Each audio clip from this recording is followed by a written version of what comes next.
Hi friends, welcome to our channel Yamuna homely thoughts. మేము రాజులం టెంపుల్కి వెళ్ళాం కదా, వత్సల వలస. తిరిగి వచ్చేటప్పుడు అదే రోడ్లో శ్రీకూర్మం, అరసవల్లి కూడా ఉంటుంది. ఇంకా అవి కూడా దర్శనం చేసుకొని వచ్చాము. శ్రీకూర్మం టెంపుల్ విశిష్టత చెప్పాలనుకుంటున్నాను ఫ్రెండ్స్. స్కిప్ చేయకుండా వీడియో చివరి వరకు చూడండి. మహావిష్ణువు అన్ని అవతారాల్లో దుష్ట శిక్షణ జరిగింది, కానీ కూర్మావతారంలో మాత్రం అలా కాలేదు. క్షీరసాగర మదనంలో కూర్మావతారం ధరించిన మహావిష్ణువు అదే అవతారంలో పూజలు అందుకుంటున్న ఆలయం ఈ ప్రపంచంలో ఒక్కటే ఉంది. ఆ ఆలయం కూడా ఆంధ్రప్రదేశ్ రాష్ట్రంలోనే ఉండడం విశేషం. మహావిష్ణువు కూర్మ రూపంలో ఉన్న ఆలయం ప్రపంచంలో ఇదొక్కటే కావడం విశేషం. శ్రీకాకుళం పట్టణం నుంచి 15 కిలోమీటర్ల దూరంలో శ్రీకూర్మం గ్రామంలో ఈ అరుదైన దేవాలయం ఉంది. గర్భగుడిలో కొలువైన కూర్మనాథ స్వామి విగ్రహం నుంచి ఆలయం వెలుపల గల నిర్మాణాల వరకు ఇక్కడ ప్రతిదీ ప్రత్యేకతే. పూర్వం శ్వేత చక్రవర్తి అనే రాజు దక్షిణ సముద్ర తీరాన ఉండే శ్వేతపురం అనే పట్టణంను పరిపాలించేవాడు. శ్వేత చక్రవర్తి కూర్మ మంత్రంలో కొన్నేళ్ల పాటు విష్ణువును పూజించగా ఓ రోజు మహావిష్ణువు కూర్మావతారంలో చక్రతీర్థ గండం నుంచి బయటకు వచ్చి దర్శనమిచ్చాడు.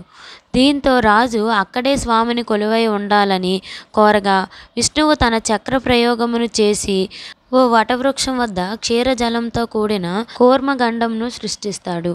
చక్రం వెళ్ళిన మార్గం నుంచి ప్రత్యక్షమైన శ్రీ మహాలక్ష్మితో కలిసి లక్ష్మీ సమేత శ్రీకూర్మనాథునిగా స్వామివారు అక్కడే కొలువై ఉన్నట్లు చెబుతారు. ద్వాపర యుగం కాలంలో బలరాముడు శ్రీకూర్మం దర్శనానికి వచ్చిన సమయంలో క్షేత్రపాలకుడైన భైరవుడు ఆయనను లోనికి అనుమతించడు. దీంతో ఆగ్రహానికి గురి అయిన బలరాముడు భూమిపై మరెక్కడా కూర్మావతారంలో ఆలయం ఉండకూడదని శపిస్తాడు. అందువల్లే ప్రపంచంలో ఉన్న ఏకైక కూర్మావతార క్షేత్రంగా ఇది ప్రసిద్ధికి ఎక్కినట్లు చెబుతారు.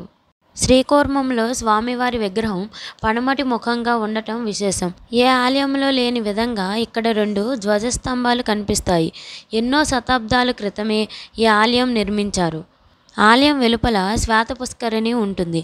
అద్భుతమైన వాస్తు కళతో కనిపించే ఈ ఆలయంలో 108 ఏకశిలారాలు స్తంభాలు కనిపిస్తాయి. అయితే వీటికి ఒకదానితో ఒకటి పోలిక లేకపోవడం విశేషం. ఆలయంలో ఒక రాతి పీఠంపై కూర్మనాథస్వామి దర్శనమిస్తారు. నిత్యం స్వామివారి విగ్రహం సింహాచలం అప్పన్న మాదిరిగా గంధపు పూతతో కనిపిస్తుంది.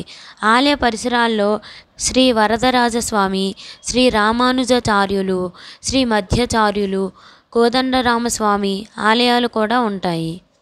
అంతిమ కర్మలను నిర్వహించే మోక్ష స్థానంగా శ్రీకూర్మంకు ప్రత్యేక గుర్తింపు ఉంది. ఇక్కడ ఎక్కువ తాబేళ్లు పెంచుతూ ఉంటారు.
నేను ఇప్పుడు అరసవల్లి టెంపుల్ గురించి చెప్పాలనుకుంటున్నాను ఫ్రెండ్స్. శ్రీకాకుళం అరసవల్లిలో శ్రీ సూర్యనారాయణ స్వామి దేవస్థానం ఉంది. ఉత్తరాంధ్ర జిల్లాల్లో ఆరాధ్య దైవంగా ఇక్కడి సూర్య భగవానుని పూజిస్తారు.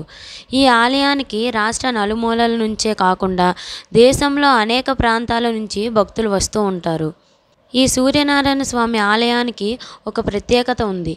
ప్రతి ఏటా 2 పర్యాయాలు సూర్యోదయాన సూర్యకిరణాలు గర్భగుడిలో ఉన్న మూల విరాట్టు పాదాలను తాకేలా ఈ ఆలయాన్ని నిర్మించారు. ఈ దృశ్యాన్ని చూసి భక్తులు ఎంతో ఆనందిస్తారు. ఈ దృశ్యాన్ని చూసేందుకు భక్తులు ఎంతోమంది వస్తారు. దేవస్థానం ప్రాంగణంలోకి అనివెట్టి మండపం, సుదర్శన ద్వారం మధ్యలో సూర్యుని తొలికిరణాలు గర్భగుడిలో ఉన్న మూల విరాట్టును తాకి గొప్ప తేజస్సును అందిస్తాయి. ఈ అపురూపమైన దృశ్యాన్ని తిలకిస్తే అన్ని పాపాలు తొలగిపోతాయని భక్తుల నమ్మకం. అరసవల్లి శ్రీ సూర్యనారాయణ స్వామి వారికి రథసప్తమి వేడుకలను అత్యంత ఘనంగా నిర్వహిస్తారు. ఈ రోజు కోసం భక్తులు ఎప్పటి నుంచో ఎదురు చూస్తూ ఉంటారు.